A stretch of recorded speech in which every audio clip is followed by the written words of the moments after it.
Global Players Union, FIFPro, says it is assisting the Nigerian women's team in their fight with the Nigerian Football Federation to receive wages owed since 2021. Nigeria arrived at the Women's World Cup having been at loggerheads with the NFF over pay and conditions, with coach Randy Waldrum saying he was owed 7 months' wages and some of his players had not been paid in 2 years. Nigeria reached the knockout stages at the World Cup, where they were eventually eliminated by England on penalties after a 0-0 draw in their last 16 match on Monday. Well, Nigeria are 11-time winners, Women's Africa Cup of Nations champions, and the outspoken Waldrum says he was not confident the dispute would be resolved by the end of the tournament, and that's exactly what seems to have happened. We're joined now by sports journalist Udeme George to take a look at this. Udeme, thank you for joining us on Newsnight. Thank you for having me. Does it bother you that when athletes and sports people, sport performers are being owed for up to 2 years? Sport is a lot psychological. Does it bother you that this has a psychological impact on them? Sure, it does. It does to anybody, not just sports alone. If you work in an establishment and you're owed for even 1 month, you can give your best for 2 months. I mean, you begin to grumble, and then your output is poor. So you can imagine, just like you rightly mentioned, it is psychological. And you have those players being owed for more than even 2 years. And you have a tournament as important as the FIFA Women's World Cup.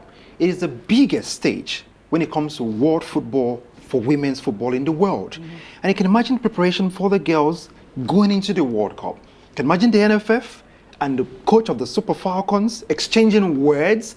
I have never ever heard about that you employ a coach as a federation and you send him on a national duty as important as the World Cup, and the coach is outside the country and exchanging words with the Football Federation. And it was childish. And even at that, I sincerely wasn't expecting what I saw from the girls. And they did an amazing job. I don't know exactly who psyched them up, that they gave this best to Nigerians, getting to the knockout stage and playing how they played against the Three Lions of England. Maybe hearing from the SecGen of FIFA, Fatima, you know, where she actually said they were going to be paid directly. Yeah. I mean, I felt really embarrassed. So that was a fact, so? And it's the first time that will be happening, you know, with FIFA, having to pay players directly. Yeah, I also need to correct that, because that impression is going far now. Right. FIFA doesn't pay players directly. We need to establish that. Yes, now. They exactly. don't. They never and did they're not going to do that now. FIFA have member nations that they pay the money to. And just to correct this, to mention as well, before you participate in the tournament like this World Cup, FIFA has participation money, and it is huge. And apart from participation money, you also have match bonuses for the players. And FIFA has never exchanged money with players directly with their federation. But the problem now is that each time FIFA gives money to Nigerian Federation, there's always a problem. There's a problem of misappropriation and mismanagement, and nobody is giving accounts about this. And the fact is that this problem did not start today. It started from the last federation, led by the Majo Pinnick. There's a lot of misappropriation of funds. You cannot account for funds given by FIFA to take care of footballers. It boils down even to the men's football team and the female national team as well. You can imagine the embarrassment at the world stage. Now, not just the players.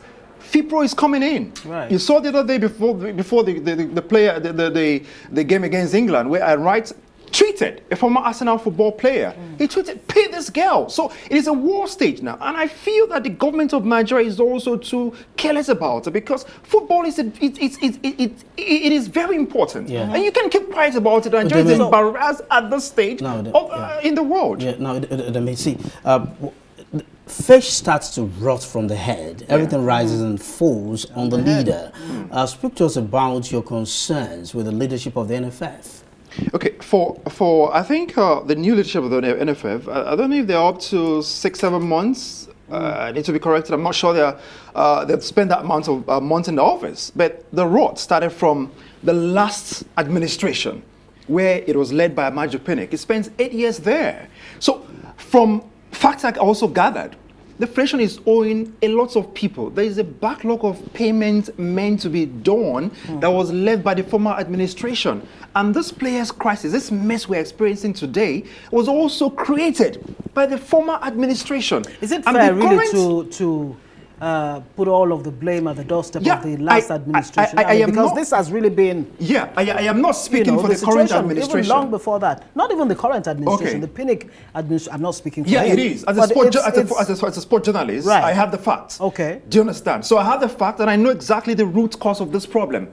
And I'm not speaking for the current administration of the NFF, but they are also not managing this issue with the way they're supposed to manage it, because you have players representing Nigeria, you're the federation, you're the leader, like the NFF president. How do you correct the rot in 30 seconds? Get the money, pay the girls. That's exactly what it means. The girls are on Twitter, they're on social media, asking for their money now. And they know very well that if they don't ask for it now, if you don't join voices like we're doing now, that money is not going to be paid. No reason why they're screaming now. Udeme George, let's hope this gets settled in good time, and then keep us updated as the events unfold. Thank you very much for joining us on Newsnight.